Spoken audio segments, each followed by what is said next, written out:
ए भाई का हो हई देखा तारो का हई छौड़ी पटियाला सूट में कितना मस्त लागतिया।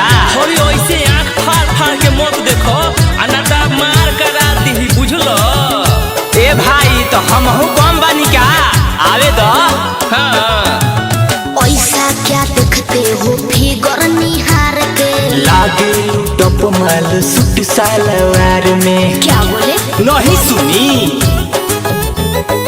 ऐसा क्या देखते हो फिगर निहार के लागे टप माल सूट सलवार ये में। बनाते है ये बाबू करो न खुद पे काबू तोहर मिलते खराब हमको झाला।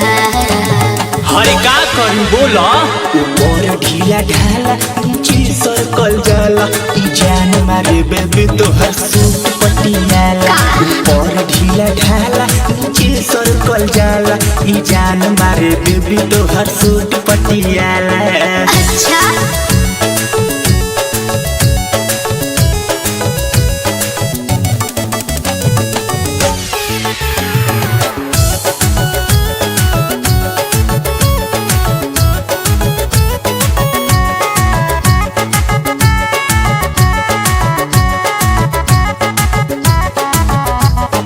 पतरी कमर का तिरछी नजर अच्छा। दिलवा में जादू चलावी।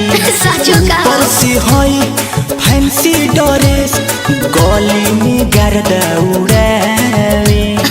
हर सांचो पगला गुलबानी। पतरी कमर तिरछी नजर दिलवा में जादू चलावे। ऊपर से हई फैंसी ड्रेस गली में गर्दा उड़ावे। रहना तू चला के हो ढेर ताकता के तेरे जैसा यावारा मचाते हैं हाला। तू ऐसने चीजे बारू। ऊपर ढीला ढाला नीचे सर्कल जाला ई जान मारे बेबी तोहर सूट पटियाला। ऊपर ढीला ढाला नीचे सर्कल जाला ई जान मारे बेबी तोहर सूट पटियाला। तो तहरा का होता